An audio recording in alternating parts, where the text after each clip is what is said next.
Salam The One Minute of Law Studies. Kita lanjutkan pembahasan eh, mengenai peradilan fair. Kali ini kita akan coba membahas tentang bagaimana sih grand design kebijakan peradilan yang fair bagi penyandang disabilitas dan kelompok masyarakat rentan lainnya.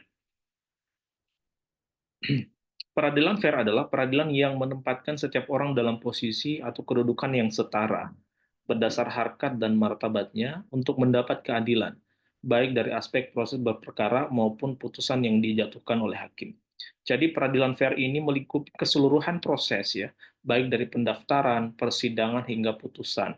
Sehingga untuk menilai fair tidaknya suatu proses peradilan tidak hanya dilihat dari putusannya saja, melainkan bagaimana proses administrasi dan persidangan yang mendahului putusan itu telah mencerminkan proses yang memberi keadilan, yang membuka akses yang setara, yang tidak berpihak kepada salah satu pihak dalam proses persidangan tadi. Sehingga peradilan fair ini harus dipahami sebagai satu kesatuan yang utuh dari sejak perkara itu didaftarkan hingga perkara itu diputus.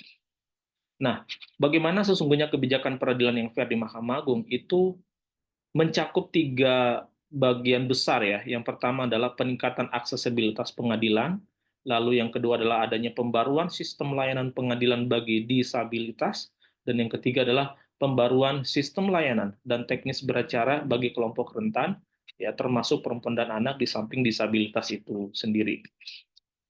Nah, peningkatan aksesibilitas pengadilan ini melingkupi 4 aspek. Yang pertama adalah dari layanan ya. Layanannya ini harus bisa diakses oleh semua lapisan masyarakat, termasuk bagi yang difabel, misal disabilitas maksud kami. Jadi misalnya gini, kalau disabilitas itu disabilitas netra, maka website atau layanan-layanan lainnya harus memungkinkan disabilitas netra ini bisa mengakses informasi. Misalnya, kalau datang langsung ke gedung pengadilan, layanannya itu informasi tentang layanan itu bisa diakses dengan huruf Braille. Atau jika misalnya itu dalam bentuk aplikasi yang berbasis teknologi informasi, maka ada voice atau suara yang akan timbul ya berkaitan dengan layanan yang sedang diakses tadi. Contoh misalnya website yang ketika diarahkan kursornya ke satu bilah atau menu tertentu akan ada suara yang menunjukkan atau menginformasikan bahwa yang sedang dituju ini adalah layanan tertentu. Kemudian yang kedua kantor. Nah, kantor ini adalah kantor fisik ya, seperti yang kita ketahui, dan juga berkaitan dengan adanya layanan sidang keliling atau sitting plots, ya sidang di tempat, untuk memudahkan akses masyarakat yang tinggal di daerah yang jauh dari pengadilan atau berada di remote area. Kemudian sarana dan prasarana ini berkaitan dengan penyediaan sarana dan prasarana pendukung di dalam kantor pengadilan, misalnya jalur bagi disabilitas, lalu ada kursi khusus disabilitas, kemudian ada kursi roda dan sebagainya. Kemudian harus ada dukungan dana atau finansial yang memadai berkaitan dengan peningkatan layanan bagi disabilitas yang dimulai dari perencanaan yang matang hingga kemudian terwujud dalam DIPA atau anggaran yang berlaku untuk tahun tertentu sebagai dukungan finansial bagi peningkatan layanan dan sarana prasarana bagi disabilitas.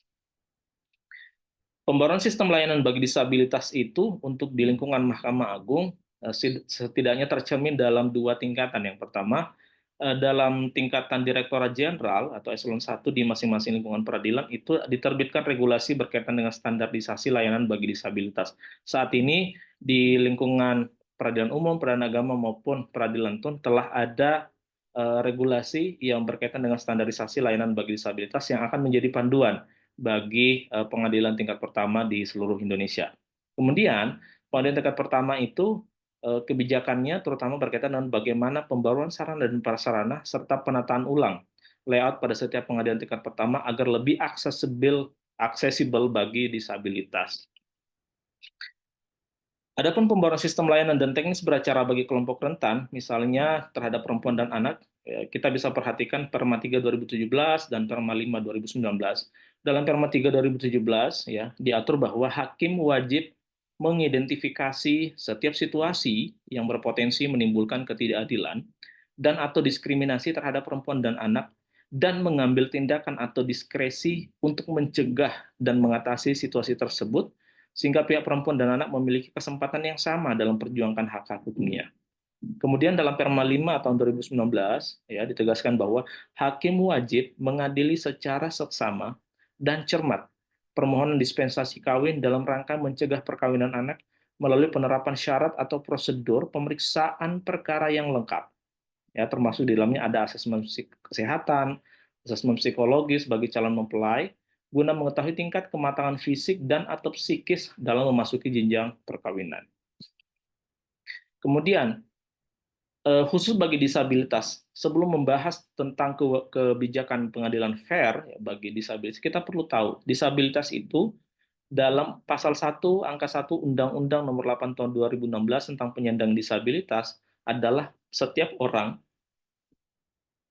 yang mengalami keterbatasan fisik, intelektual, mental, dan atau sensorik dalam jangka waktu yang lama dalam berinteraksi dengan lingkungan dapat mengalami hambatan dan kesulitan untuk berpartisipasi secara penuh dan efektif dengan warga negara lainnya berdasarkan asas kesamaan hak. Jenis disabilitas sesuai dengan ketentuan tersebut itu ada 5, yaitu fisik, mental, intelektual, sensorik, dan ganda. Nah, isu hukum mengenai disabilitas di pengadilan itu ada 3 kelompok. Yang pertama berkaitan dengan isu kesetaraan, yaitu adanya isu tentang diskriminasi, ya, perlakuan yang diskriminatif terhadap disabilitas, baik dari sikap, perlakuan maupun perkataan. Lalu kemudian kesetaraan dalam hal equality before the law, kesetaraan untuk berperkara di muka pengadilan. Jadi ketika pengadilan tidak menyiapkan sarana dan prasarana, maka sebenarnya pengadilan belum menerapkan prinsip equality before the law. Kenapa? Karena tidak tersedianya sarana prasarana khusus itu menyebabkan disabilitas tidak punya kemampuan yang setara dengan pihak lainnya untuk mengakses layanan dan atau memperjuangkan hak-haknya, misalnya mengajukan alat bukti, menghadiri persidangan, dan sebagainya. Kemudian, isu hukum yang kedua adalah berkaitan dengan stereotip. Ada asumsi yang keliru atau memojokkan, lalu kemudian seringkali fokus pada kekurangan bukan pada kebutuhan disabilitas.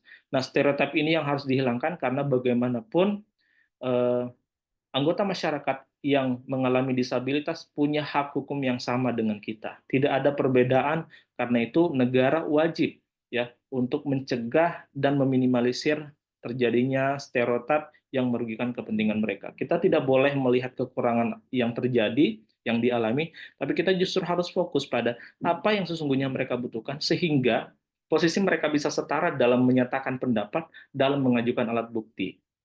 Masalah apakah permohonan atau gugatan mereka dikabulkan atau tidak, itu persoalan teknis yudisial yang ditentukan dari apakah pihak ini mampu membuktikan dalil-dalilnya atau tidak. Tugas kita sebenarnya adalah memastikan bahwa sarana yang seharusnya mereka bisa akses itu, sarana yang ada itu bisa mereka akses sebagaimana mestinya. Jadi kekurangan mereka itu diatasi, ya, kekurangan baik secara fisik, mental, dan sebagainya itu diatasi dengan cara menyediakan atau memodifikasi sarana prasarana supaya mereka punya kesempatan yang sama untuk mengajukan alat bukti, menyampaikan pendapat, dan sebagainya untuk kepentingan hukum mereka sendiri. Lalu isu hukum berikutnya adalah berkaitan dengan aksesibilitas. Apakah sarana dan prasarana di pengadilan dapat diakses oleh saudara-saudara kita misalnya yang mengalami disabilitas netra, atau disabilitas rungu, atau disabilitas fisik, intelektual, dan sebagainya. Karenanya, berkaitan dengan isu aksesibilitas ini, pengadilan harus menyiapkan layanan yang sesuai dengan kebutuhan. Jika disabilitas netra, maka kebutuhannya adalah misalnya buku panduan yang berupa huruf braille, layanan pengadilan yang menampilkan audio ya yang dapat didengar dan dipahami oleh pihak dengan baik. Demikian juga dengan disabilitas rungu, disabilitas mental, fisik, dan sebagainya. Modifikasi layanan maupun sarana prasarana disesuaikan dengan kebutuhan mereka. Lalu apa yang dapat dilakukan oleh pengadilan? Ya, berkaitan dengan grand design kebijakan ini, ada setidaknya 4 hal yang dapat dilakukan pengadilan, baik di tingkat pusat maupun di daerah, satuan kerja. Yang pertama adalah menerbitkan regulasi yang memadai untuk mendukung pembaruan fungsi administrasi pelayanan dan fungsi teknis yudisial bagi disabilitas. Yang kedua, menyelenggarakan pendidikan atau sertifikasi bagi para hakim dan aparatur peradilan mengenai standar pelayanan bagi disabilitas.